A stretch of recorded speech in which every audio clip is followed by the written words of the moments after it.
Hi again, folks. In this video, a 3-for-1 trade with Chicago, bringing Kane to Buffalo. Coming up. I know half of the fan base of the Buffalo Sabres that watch this channel is, watching this because they want Patrick Kane in Buffalo. Guys, we got to be logical about it if we're going to do something like this, because it's going to be a little tricky. I'll explain it in a sec when we talk about the trade why. There's going to be, I believe, just a few little details where Chicago can take advantage, and they should, to be honest. So I'll flip it over, we'll talk about it.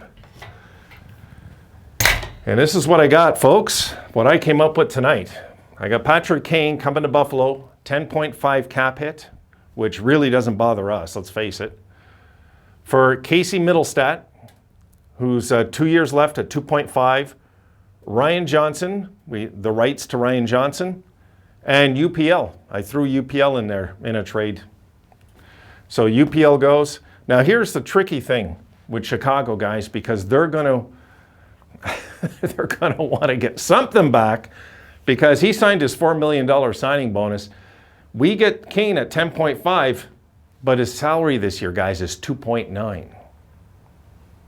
2.9 is all we got to pay this guy to be a Buffalo Sabre this year. We're going to have to give them something. And Chicago fans have to understand that this is Kane's last year in Chicago, folks. For Chicago fans that are in denial and think there's some way they're keeping Kane there, how could you do that to him? Because you guys are going to be the worst team in hockey for a while.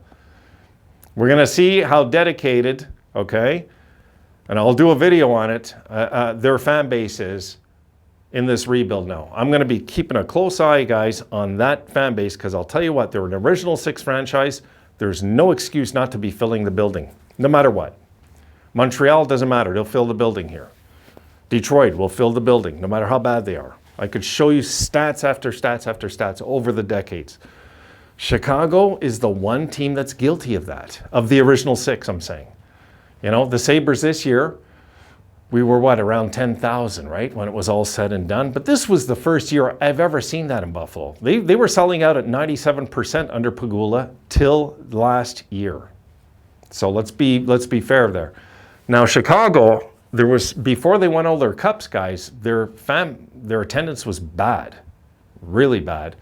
And I'll tell you what, when a team's won 3 Stanley Cups, you have no reason not to go and support the franchise and the young kids after, unless you're just a bandwagon fan, right? So, would we do it, guys? Yes or no? I think we're going to have to give fair back. You got 2 first-rounders here, okay? So that's fair right there. Mittelstadt would definitely be a top center over there. Ryan Johnson would absolutely be one of the top blue liners over there. They might even pair him on the top. Who knows? With Seth Jones. It's possible. Just possible. And but you got to have your rights on your rights in this day and age, it seems also. And then you got UPL, who,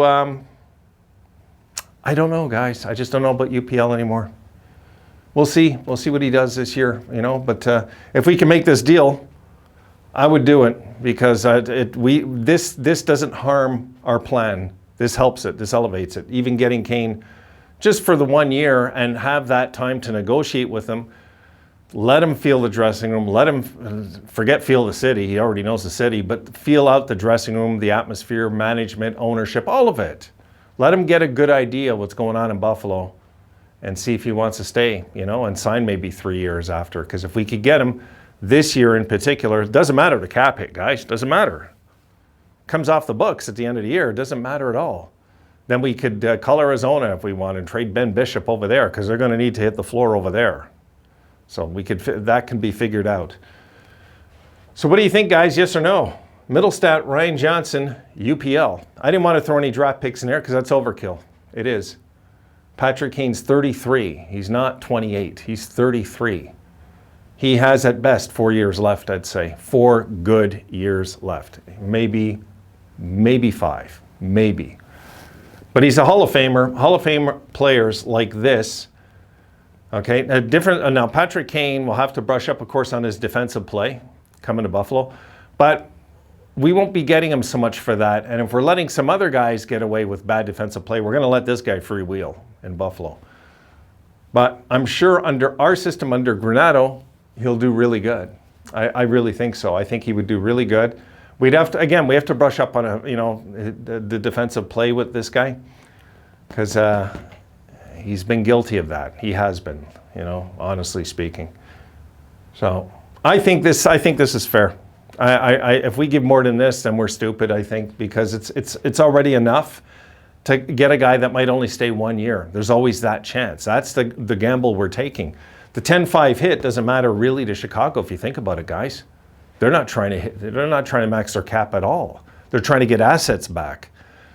They've already paid this guy out $4 million. We got to give them something. We can't just expect to give them like Bjork in a third rounder. It's not going to happen. But if we can give them something where they look at it and say, okay, this is 2 first rounders. I don't see Ryan Johnson not wanting to play in Chicago. Right? He'd be in a hockey market that would, welcome him, I'm sure. UPL would really get a shot at being a number 1 goalie.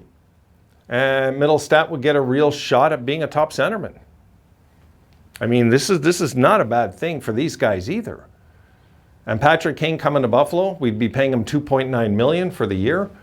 Cap hit at 10.5. But the fan base would go nuts. You guys would be going berserk, I know it. And I think this would be exactly the kind of piece that we could start talking about making the playoffs, guys, this year. Getting a guy in that lineup that can throw 80 points up this year, because I'm not going to throw more than 80 points up with Patrick Kane this year. I think 80 is realistic. They'll point a game, he could still produce. And that's pretty damn good at his age. We get that in the lineup, we get that extra edge in the lineup. Not only, the most important thing for me, folks, though, if we can make a trade like this, is getting this guy in our dressing room. Getting him his Stanley Cup rings in our dressing room, and him getting to know the young kids, the players, the atmosphere, and wanting to stay. Wanting to stay. I mean, if he left after, I'd be able to live with it, because I'd say, okay, he just doesn't want to stay here. Let him go.